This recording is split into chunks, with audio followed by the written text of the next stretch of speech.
So we got a little bit of a backstory on Sumika and the reason why she's so against this whole idea of romance. It's because, well, it had broken up their friend group, their first friend group in the beginning, and now here is Kanoko, who is coming in with her ideal of love, and she, as she says to Sumika, she wants the, I was gonna say the Etoile system to be abolished. The Schwestern, there you go. Other than that, Sumika and Kanoko are teaming up right now because Kanoko does not want Yano to win at all.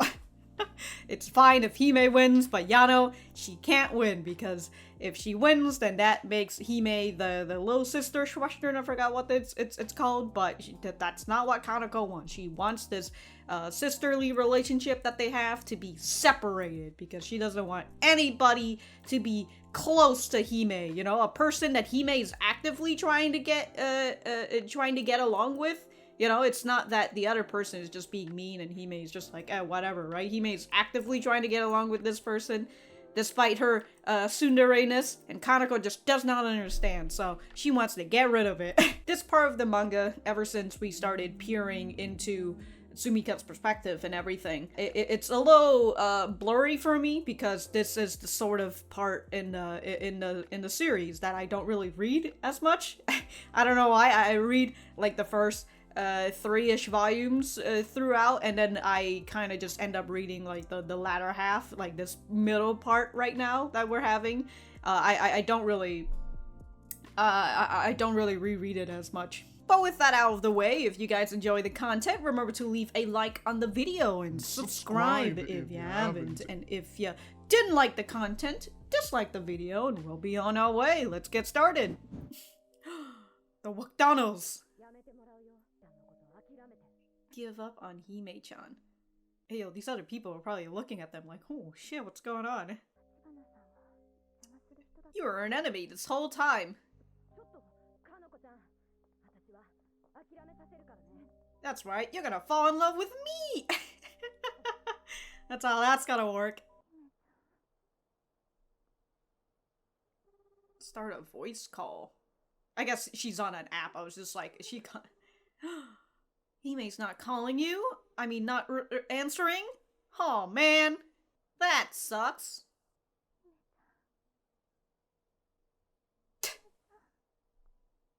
Alright, stop showing me this. Don't look at this out in public, Kanoko. What if somebody just walks up behind you?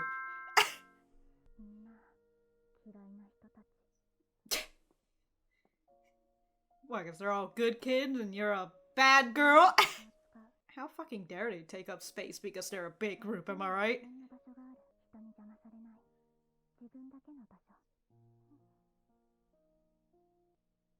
And then here's Hime, prying into your life. Fucking dropping everything! Oh, she just runs away.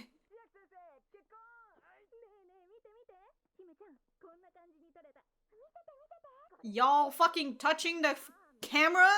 I see where your fingers are. The fuck is going on here?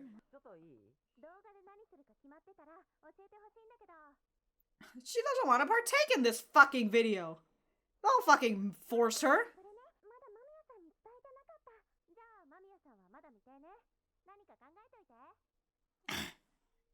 Those were the eyes that says, I do not want to be a part of this. Boo! Fuck your class spirit! That's right!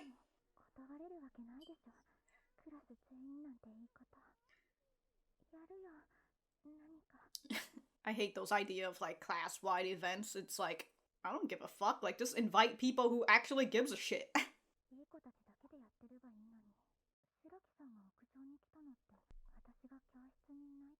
And then what? She just fucking ran away? What? Kanoko. Are these cherries on your blanket? I thought it was music notes at first. No! Stop bothering me! How long have you guys been fucking working on this video? I swear. I'd be like, sorry fam, I'm sick for the next week. I can't go to school. You're the only one who's not doing anything. I'll fucking do the work, child!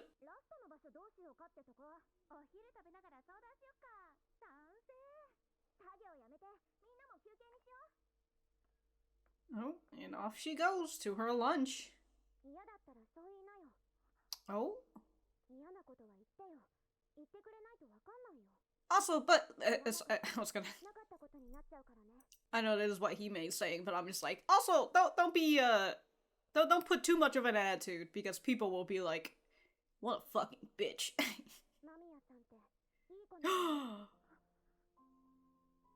You're a good kid.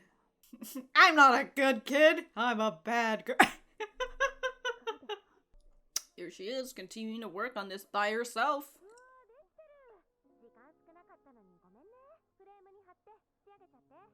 That's good enough. Come on, man.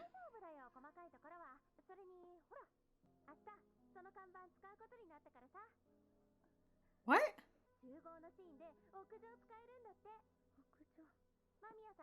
That's where I am, you son of a bitch, stealing my shit. Oh. Not this sucking tepid piano as she's tossing the fucking poster aside. Damn, dude! How fucking hard did you toss this shit? It cracked in half.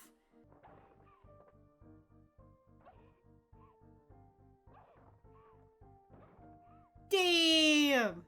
Look at her fucking stomping on this poster. All this wasted effort. Hime's just over like, oh! Oh, ooh, I've caught some. Hime just walks away. Oh no. See, look, she wasn't a good kid at all. She was a bad kid.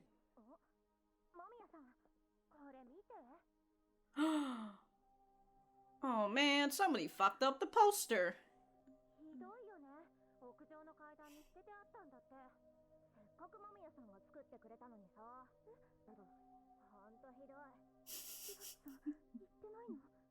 What a fucking gaze. Yeah, this will all just blow over.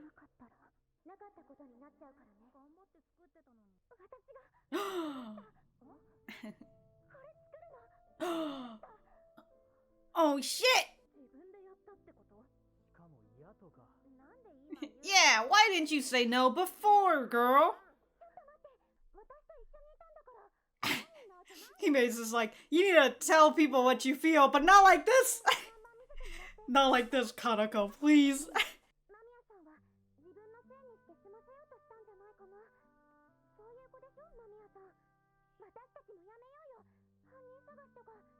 We should stop trying to find a culprit.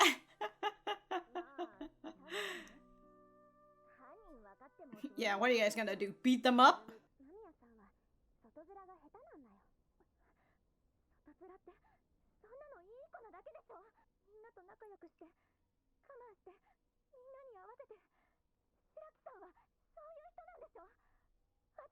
She doesn't really grit her teeth. Maybe you are. You know, your voice is probably bouncing in the staircase.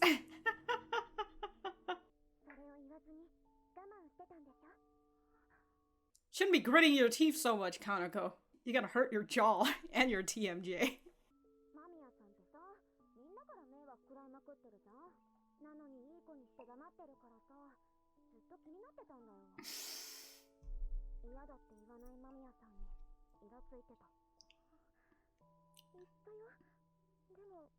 Well, I mean, it was the wrong place to stand up for yourself.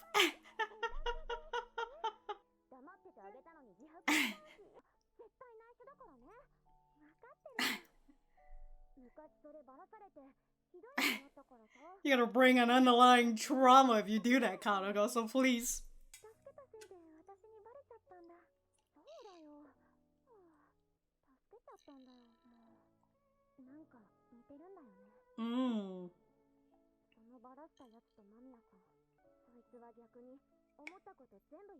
Oh, there you go.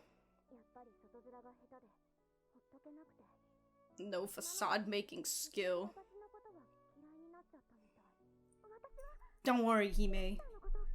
She was just a big old tsundere. I do like this music that they're playing right now.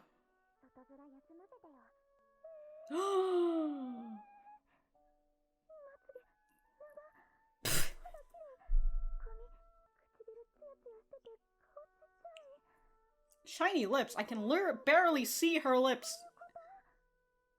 What being drawn in is like.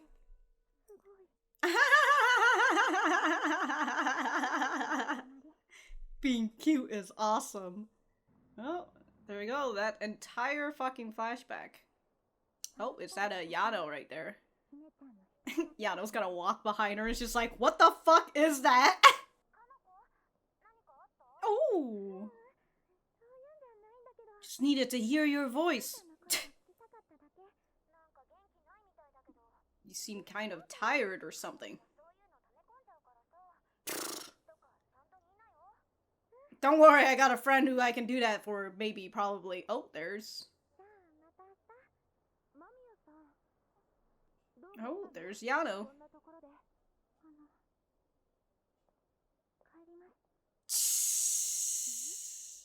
I ain't talking to you, girl. I'm out of here. Oh, she's taking one good look at her rival. We're nothing alike. Damn! Well, if you had seen her in elementary, you could understand why Hime said that. Hime, if you keep fucking putting your fingers on the camera, I swear to Christ.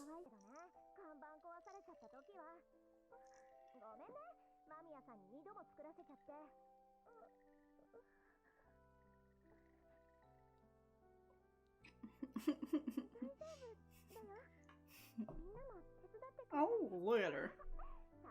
The way Hime's just looking at Kanoko like, Kanoko? Come on! Say thank you to the nice lady!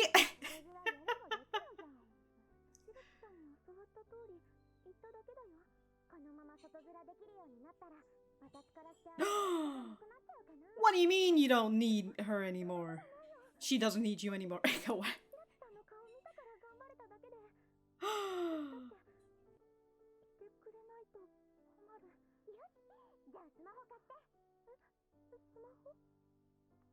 Yeah, your smaho. Oh god, Hime, you were the one who started this whole thing. I don't know why. Is that supposed to be a Huawei logo? I actually don't know what a Huawei logo looked like. Her real self is even cuter. And Yano. And Yano, Kanoko. You have to remember that. You're not the only one, Kanoko. You think you're special. How many chapters was that? Because, like, they focused on, Kanoko in this chapter, right? Chapter 16. Oh, yeah! I forgot, they did showcase this, huh? I forgot. the scene of, like, all the girls, fangirling at the girls in Cafe Libre. Dude, yeah, we really only followed chapter 16. Like, we got a little bit of chapter 15 again, right? Because we didn't fully finish it, but yeah, chapter 16 was, quite a long chapter, so understandable that they only took chapter... Well, yeah, chapter 16 is a little bit... Yes.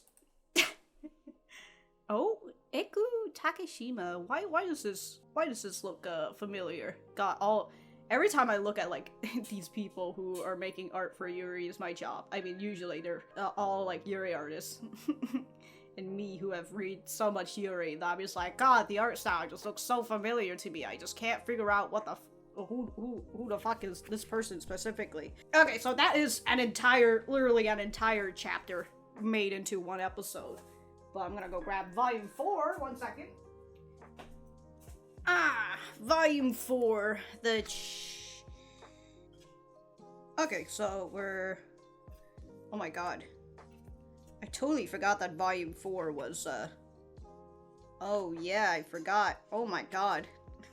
Oh my god, Oh my god, I forgot this was in volume 4!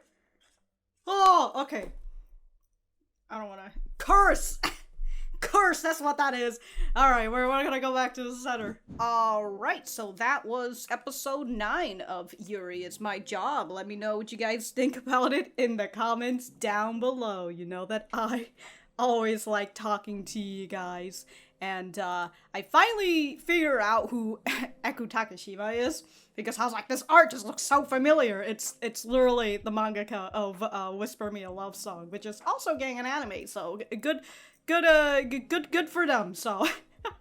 But for this episode, I thought that it was a pretty alright episode, you know? It's not bad. It's really, the fact that it covers only one chapter, which I find very funny. It's mainly like 1 and like a quarter of a chapter, because like it still takes a little bit of chapter 15, because we weren't really finished with it. And then afterwards, everything is, for the most part, chapter 16, albeit with a few parts that what we would see later on, like with her talking to Yano. Hold on, I'll have to double check 1 second.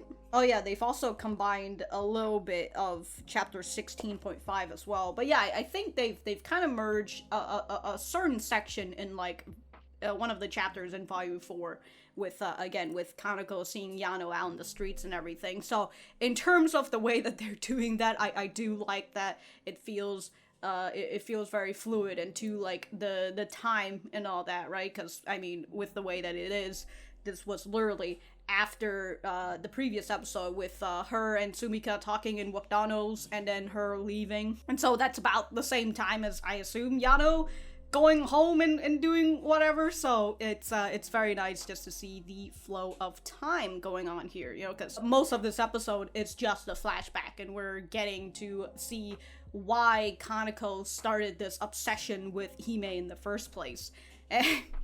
Anyways, with the little part that we have with Sumika, right? With Sumika saying like, I need you to give up on Hime. I need you to get this fucking romance shit out of the way. We can't have this, alright? This has broken the group relationship before, and I won't let this relationship be broken again. So,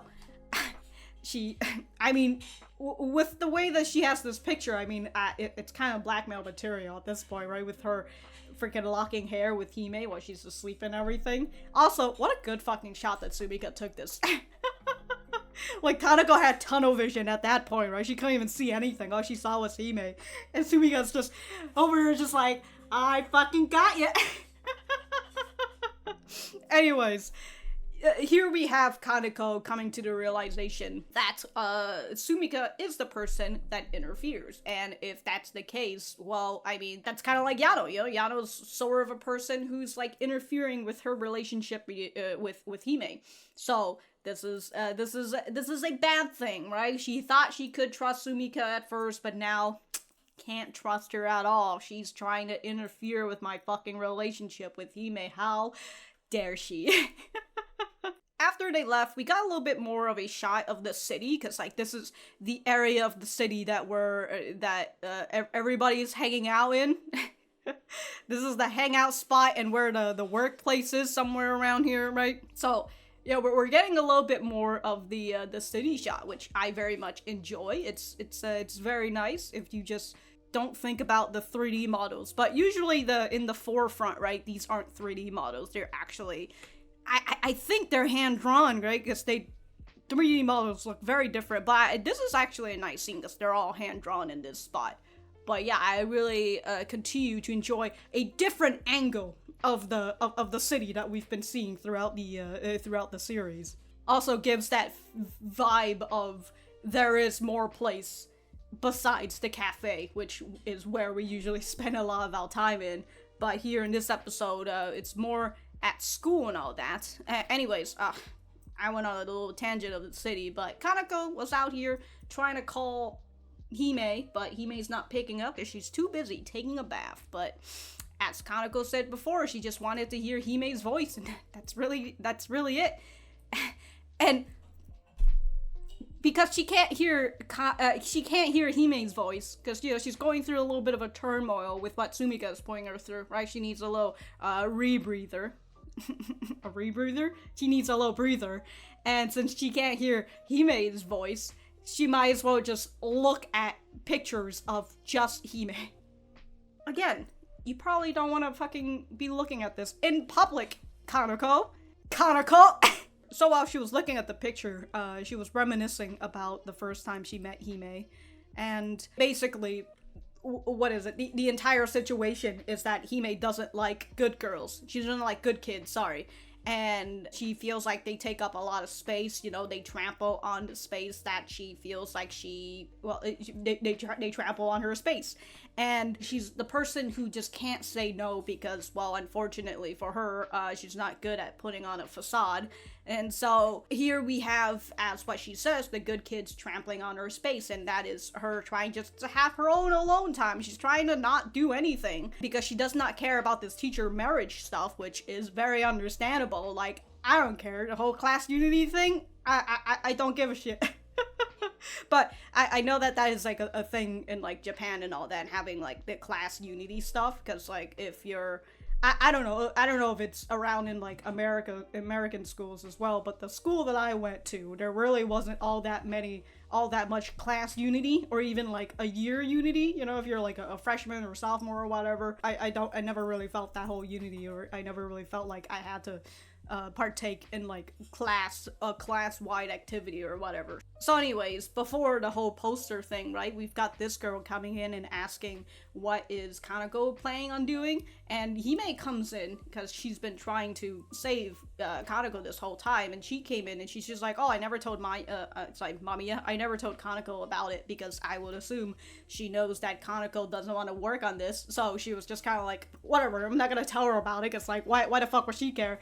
But here's the class bringing it in on Kanoko and trying to trample on her fucking territory, on her space. And it kind of goes with that point of they want to record on the roof, and the roof is where she is eating away from prying eyes besides Hime, right?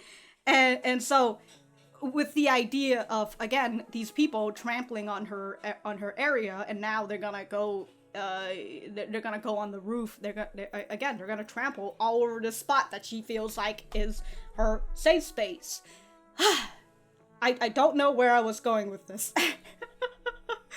But for the most part, you know, that's how Kanoko feels, and she's unable to say no. So here she was just Here she was just working on this poster by herself while everybody else is just doing what the fuck ever. And she's just over here just like, ugh, can't believe I have to start doing this. And I'm trying to figure out what is the point where the breaking point for Kanoko, right? The girl was just like, oh, you're done with this, right? And then she says, don't worry about the details, when Kaneko's just like, I want to fucking fill it up. So group video, we're gonna use that sign tomorrow. Oh, so because you don't have to finish it because we're gonna use the sign tomorrow, there's no need to continue putting all that much effort into it, I guess. Kaneko's just over here like, look, I might have not wanted to do this, but I didn't want to half-ass this shit. That's it. I kind of wish they did this a little bit more violently. You know? I cannot get over how strong did she toss this board for it to just snap like that? Unless this is just really brittle wood. She tossed it so hard it cracked, and I'm like, well, fuck. And she's only stepping on one specific part of the poster, which, whatever, you know, you do you. See, look, I do wish that they showed this to be a little bit more violent. It feels very slow in this part of in this scene, right? Because you know, when someone's having a little bit of a mad session, right? And as someone who has witnessed someone having a mad session before, you know, anger overtakes you a lot, and I mean, the only thing that I can say is just, I just wish it was a little bit more violent.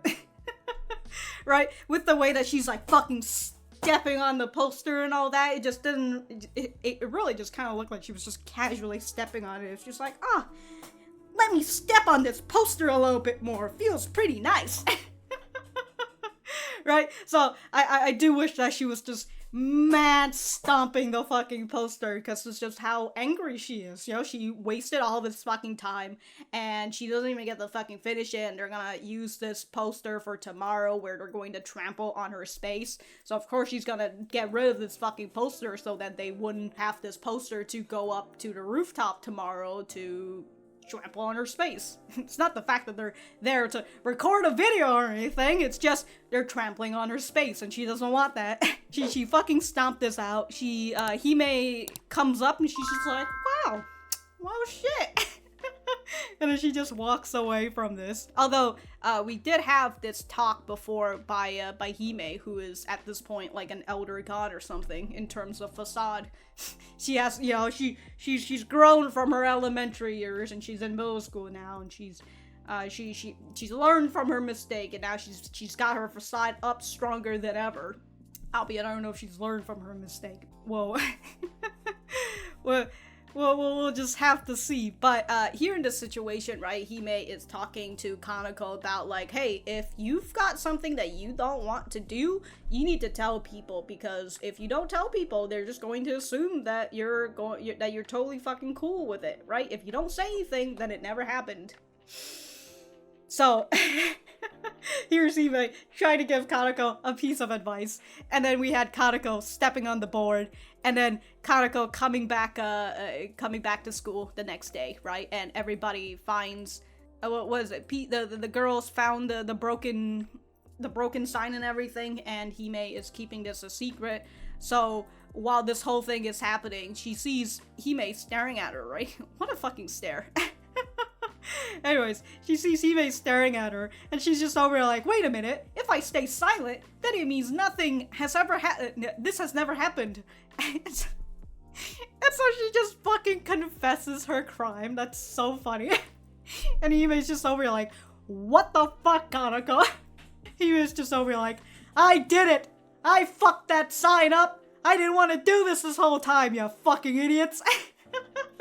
And Hime has to come in. Wait, guys, hold on. She doesn't mean any of that, alright? And I love that these girls are literally taking Hime's words over Kanako's, since they trust Hime more. They're just like, oh, so if Hime says that she's been hanging out with Kanako this whole time, then she couldn't have been the one who did this, right? And then Hime just gave such a good argument about like, oh, maybe she was just trying to, she was just trying to put the blame on her, so then everybody would just forget about the crime or whatever. Right, and everybody's just like, oh, so Kanako's just lying? Alright. I'm just over like, well, shit, dude, the fucking murderer is really out here confessing their crimes. This is like a game of Among Us right now. Where the killer has killed somebody, and then they went into the emergency event, right? The emergency situation, and they just typed it in. They just said, I killed this person. And then here comes the fucking Yellow Ranger who comes in and is just like, no, she didn't kill him. She didn't kill this person. And everybody's just like, oh, okay, let's not vote for anybody. Nobody got ejected. Anyways, we've got this scene with Hime opening up the roof and letting Kanako come in. Not before Kanako did a little bit of a shouting session. You know, she really had to talk about how much she hates this sort of person. The person that Hime is, anyways. And Hime had to pull her outside. It's like, god damn, Kanako, shut up!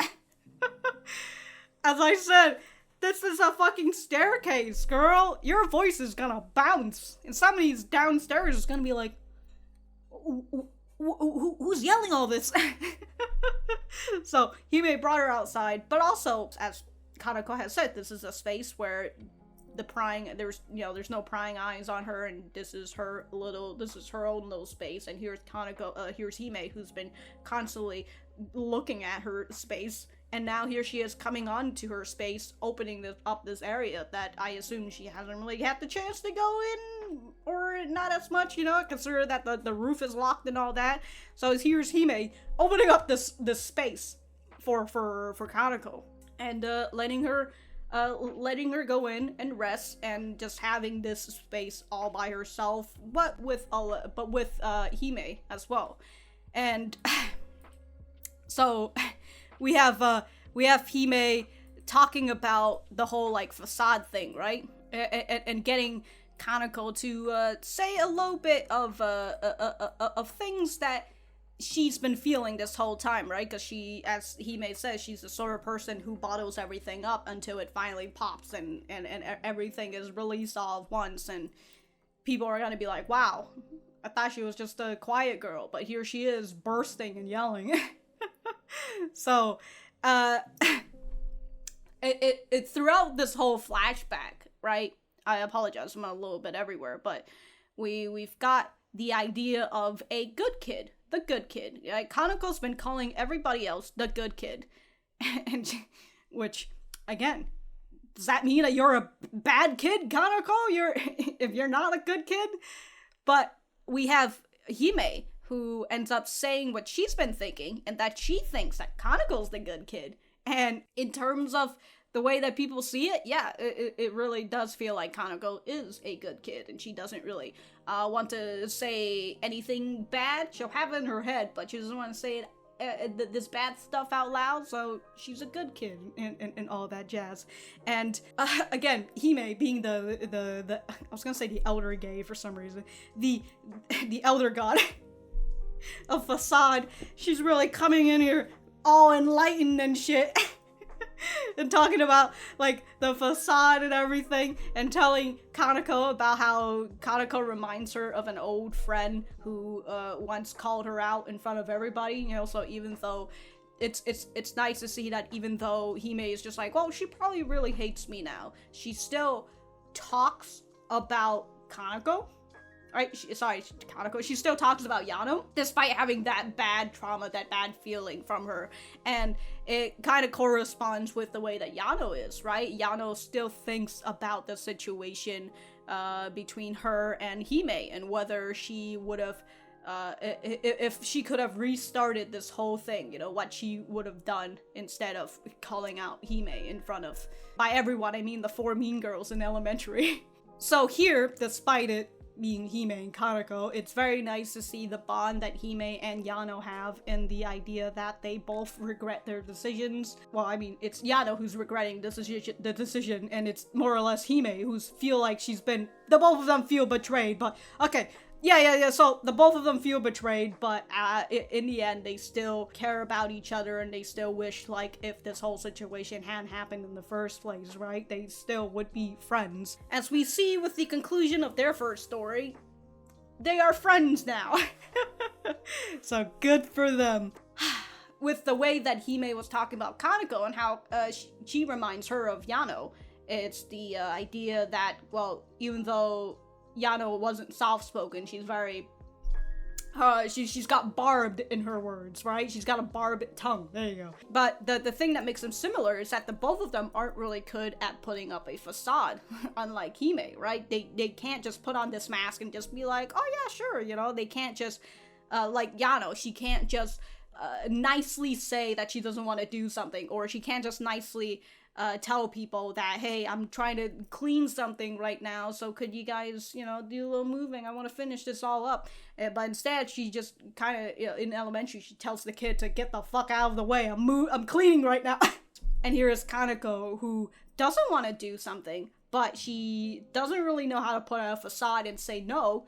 And so because of that, she just ends up having to agree with these people and having to do something that she doesn't want to do. So in the idea that the both of them doesn't have a facade on, it's very understandable why Hime would find herself attracted to Kanako. And by attracted, I just mean, you know, like, I was gonna say like moths to a flame, or like flies to a carcass. They're not good comparison, but hey, you know what? Kanako is the flame to Hime's moth. Throughout this entire conversation with Kanako saying, I'll stop being the silent good kid, and I'm just sort of like, alright. I mean, she's not as silent, but she'll just fucking yell if a stranger comes and touch her. A stranger, aka Sumika. Also, I will say, in this situation with Hime talking about how she's happy, well, Kanako also saying, I won't hate you, after what Hime was talking about with Yano, And she says, that would be nice. Now I finally have a friend. And I'm just like, oh, that's cool. You've got a friend. And what does she do immediately with her friend? Just starts leaning on her and saying, hey, can I take a break when it's just the two of us? Oh, you're like, oh, no wonder she's over here thinking about the Schwester and stuff. And it's just like, oh, yeah, it's totally fine being this close. If this is what she thinks that, you know, girlfriends do, I say. But, like, I mean, I was literally like Hime back in middle and high school, so. You ever look back at the things that you did back in school and you're just like, why the fuck did I do that? That's what I think about whenever, I think about lunchtime in high school, where I would often, if I were to go to, like, I was a social butterfly, so I went to various different groups all the time, but I went into what I would say the artist group, where, you know, where all the art kids were. There was this girl who was like, I don't know, 5'10", 5'11", somewhere around there. You know, she was a tall girl, and I remember I'd always sat on her lap. Well, okay, not always, but I usually did. Right? And she never said anything about it. So, I thought that was alright. But now I think about it, years ahead from now on, right? I'm over here thinking about what the hell had happened. And I'm like, why did I do that? That's fucking... I'm over here just encroaching on somebody's space. Like, why the fuck did I do that? So this is the part where Kanako realizes that she is a gay. There it is. And also, as she says, from that day on, I've been Hime-chan's one and only friend. I'm her only friend. The only special person, right? Okay, anyways. She had a talk with Hime. You know, she just wanted to hear Hime's voice and all that. What a fucking, like, Jesus Christ. Imagine somebody calling you just for them to be like, oh, I just want to hear your voice. And I'll be like, I could have just sent you a fucking voice message. And we've got a small interaction between Yano and Kanako, where you can kind of see who in the game of facade is winning right now.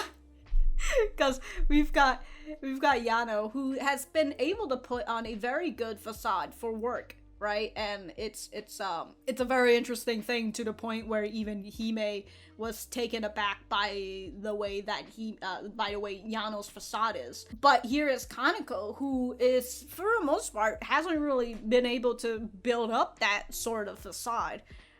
Even at work, where she feels like she doesn't really talk too much to other people, like as long as she could just take orders and whatever, we don't really see her be interacting with all the other workers, or even seeing her talk with the customers, right? And the only time when we do see her standing up for someone or interacting with the friend group is if Hime is in danger. In danger in her eyes. It's nice just to see this small interaction, right, with Yano. I mean, Yano is having her own little facade as well, because we know how Yano truly is. You know, Yano is just trying to come in, try to make small talk, and then here's Kanako, who's just walks away. It's just, I don't want to fucking talk to you. But she does look back, look at Yano, and she's just like, we're nothing alike. Oh, you're like, what are you... Kanako, didn't you hear what Hime was talking about during your flashback? She wasn't talking about the way that she looked. Right? From the way that Kanako kind of just glances back, and then the camera kind of just like pans down from Yano. It's like, were you looking at her physically? I mean, yeah, you guys are nothing alike. She was talking about your facade, but you know what? At this point, yeah, you guys really are nothing alike, because goddamn, Yano's got a good facade going on right now, and you're Kanako. I can't wait for what people think about Kanako now that we've got her flashback, because like we've got this girl who's just trying to abolish this relationship between Yano and Hime, even after they've just reaffirmed their feelings for each other for the most part, right? And be able to reignite their friendship with one another. And here's Kanako, who wants to rip that all away because, well, she only wants Hime to be... Well, she wants Hime to know that she's her only friend, right? I'm gonna be the person who's here for you, but not anybody else. Everybody else is they're out to get you or something, maybe. I don't know. But you only need me, Hime. I'm your only friend. And I I've rambled on too much about. Okay, I just want to reiterate my feelings about Kanako. I feel very neutral towards her, albeit it does gravitate a little bit more on what the fuck are you doing, Kanako? That sort of feel. But like I don't really hate her character. Or I don't really dislike her character. I don't like her either. But I can I can understand the way that she feels, you know, especially with the way that she feels towards like that class-wide event shit. It's just like, why? I don't give a single shit. And I can understand the way that she's feeling in terms of like that this well, not the sort of potential disorder she could have, but like that almost that feeling of separation anxiety, right? The way that she feels about about Hime, and you can kind of see it with the way that she has to call Hime up to hear her voice, and like if she's not being able to call Hime, she looks at Hime's pictures in order just to know. And the way that Hime had said it before, right? My cuteness is energizing, and she's the one who started all this picture shit for Kanako. Wow, fuck Hime. But I can sort of understand the way that her character is and the way that it ticks, and for the most part, again, I can just get why she's doing the way that what she's doing, and I feel like for these sort of characters, as long as you're able to give me a reason on why they're doing the things that they're doing, other than the fact that they're just an asshole or whatever, right? They've got this sort of condition behind them that's causing them to do this, whether it's like trauma or whatever. As long as I'm able to understand it, I feel a little bit less emotionally hating on someone. Right? It lets me think a little bit more logically about, or psychologically about these sort of characters, and I just feel a little bit better and not as angry or as mad as I feel like I should be, or, you know, as what the majority of readers would feel, perhaps for someone like Kanako. But she's still on that area of what the fuck are you doing, Kanako, so. Well, if I have anything else to say, I will write it in the description down below. Thank you guys for sticking around, and I will see you guys in the next episode.